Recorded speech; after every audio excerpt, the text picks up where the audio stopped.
What is company page? എന്താണ് company page?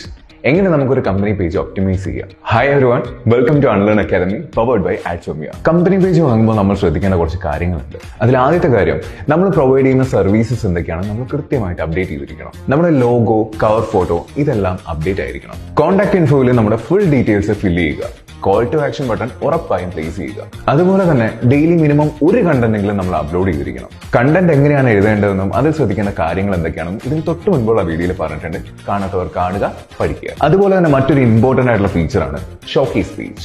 Showcase page എന്ന് വെച്ച് കഴിഞ്ഞാൽ നമ്മുടെ പേജിന് താഴെ സബ് പേജസ് തുടങ്ങുന്നതിനാണ് ഷോക്കേസ് പേജസ് എന്ന് പറയുക. ഫോർ എക്സാമ്പിൾ, എന്റെ കമ്പനിയുടെ പേജ് ആഡ്സോമി എന്നാണ്. അതിന് താഴെ വരുന്ന മറ്റൊരു കമ്പനിയാണ് അൺലേൺ. അപ്പോൾ അൺലേൺ ആഡ്സോമിയുടെ ഷോക്കേസ് പേജ് ആയിട്ടായിരിക്കും കാണാൻ കഴിയുക. കമ്പനി പേജ് എത്ര പേർക്ക് വേണമെങ്കിലും മാനേജ് ചെയ്യാം. അതുപോലെ തന്നെ നമ്മളൊരു കമ്പനി പേജ് കൂടുതൽ പേരിലേക്ക് എത്തിക്കാൻ വേണ്ടിയിട്ട് നമ്മൾ കുറച്ച് കാര്യങ്ങൾ ചെയ്യേണ്ടതായിട്ടുണ്ട്. എപ്പോഴും അപ്ഡേറ്റഡ് ആയിരിക്കുക. കമ്പനിയുടെ ഈവൻ ഫൺ മൊമെന്റ്സ് പോലും ലിങ്ക്ഡിൻ വഴി അപ്ലോഡ് ചെയ്യുക. അതുപോലെ തന്നെ കമ്പനിയുടെ mile stones, collaborations, celebrations, meetings, achievements എല്ലാം അപ്ഡേറ്റ് ചെയ്തിരിക്കുക. ഇങ്ങനെ നമുക്ക് കമ്പനി പേജ് ഒപ്റ്റിമൈസ് ചെയ്യാം. ഇതുപോലുള്ള കൂടുതൽ ഇൻഫോർമേറ്റീവ് വീഡിയോസിനായി നമ്മുടെ യൂട്യൂബ് ചാനൽ സബ്സ്ക്രൈബ് ചെയ്യുക, ഇൻസ്റ്റാഗ്രാം പേജ് ഫോളോ ചെയ്യുക. Thank you.